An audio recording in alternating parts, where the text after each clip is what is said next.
Starting a career as a photographer or filmmaker will usually result into you falling into a deep pit that we'll call gear obsession. As indicated by its name, gear obsession is when you constantly overthink the gear you already have and begin to find every excuse to get new pieces to add. Believe it or not, myself as a photographer and filmmaker have fallen into the gear obsession trap more often than I would like to admit. So with all the talk of new gear versus old gear, using the gear you have versus buying new, higher quality gear, I kind of wanted to clear the air. I recently had a shoot with a local model and actor by the name of Andrew Di Costanzo, and what I wanted to do in this shoot was kind of a action-packed movie, so to speak, kind of like a short cinematic film specifically made for Instagram. So what I had to do was I had to shoot this video vertically, and I knew that I was gonna need a gimbal during a lot of times of this shoot. So one of the biggest challenges that I have when using my gimbal, which is the Zion Crane version 2. So this is basically version 2 of version 1. I have to mount my camera vertically by using this little L bracket right here. And what happens when I do that is the camera becomes very top or bottom heavy depending on how I mount it, which results in a lot of times the motor failing and just kind of whacking my camera to the back or to the front, especially when I'm using heavy lenses. So when I'm using a lens like my Sigma 16mm, like the one I'm filming with right now, oftentimes this gimbal is unable to carry the weight. So what I wanted to do was actually use the kit lens that came with the Sony that I bought. So this is the kit lens that comes with all of the Alpha series cameras that are APS-C. So we're talking the A6300, the A6500, the A5100. All of those cameras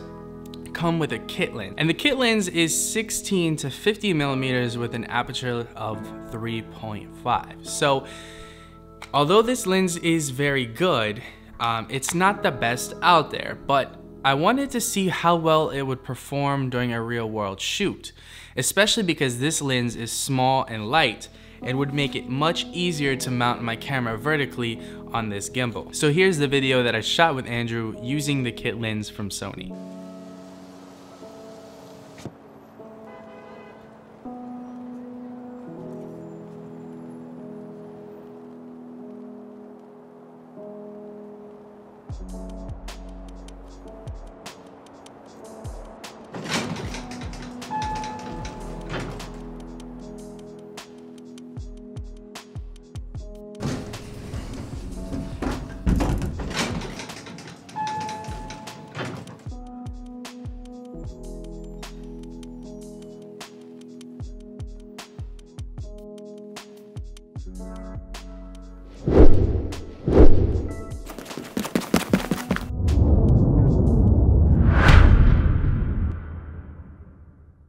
Now, I'm not the type to toot my own horn, so to speak, so I'm not gonna really comment on how well the video came out.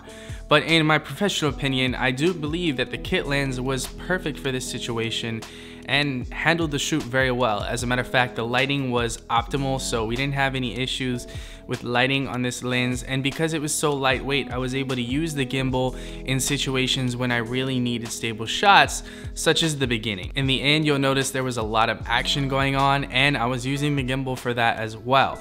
While someone may have preferred a little bit more shaky camera, in this case, I knew I would be running a lot and leaping over a lot of things. So what I wanted to do was have a gimbal in hand just in case, because I didn't want the footage to come out too shaky. And that leads me to the next point. Not only did I have the gimbal, but this kit lens also has optical image stabilization built in using Sony Steady Shot. So that also was able to aid in the process of capturing this video, something that my Sigma 16mm does not have. So ironically enough, I have a much better lens, but I opted to use this lens because it was better for the situation. In addition to that, photography on this lens is pretty alright in itself. As a matter of fact, here's some pictures that I've taken with the kit lens.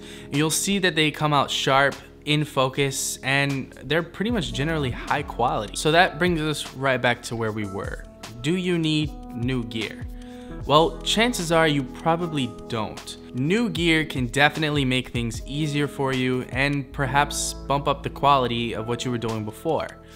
But don't forget that a bad video with good gear is still a bad video. This is actually indicated by Hollywood on a daily basis. There are movies out there that have billions of dollars in budget, and they use the top-notch quality gear, but critics still call it a bad movie. And it's not because they used the best gear, it's because their movie was bad. So just remember that having new gear and upgraded gear isn't necessarily going to make your photos or video better. One of the things that you really need to focus on when you're behind the camera is figuring out how to tell your story through whatever you're shooting, whether it be photo or video. Perhaps you can find unique perspectives, perhaps you can find a better way to tell the story, perhaps you can use different focal lengths. Even with the kit lens, you have 16 to 50 millimeters. So there's a lot of range of options there. So don't get discouraged if you don't have the best gear out there, or you don't have the money or budget right now to afford new gear.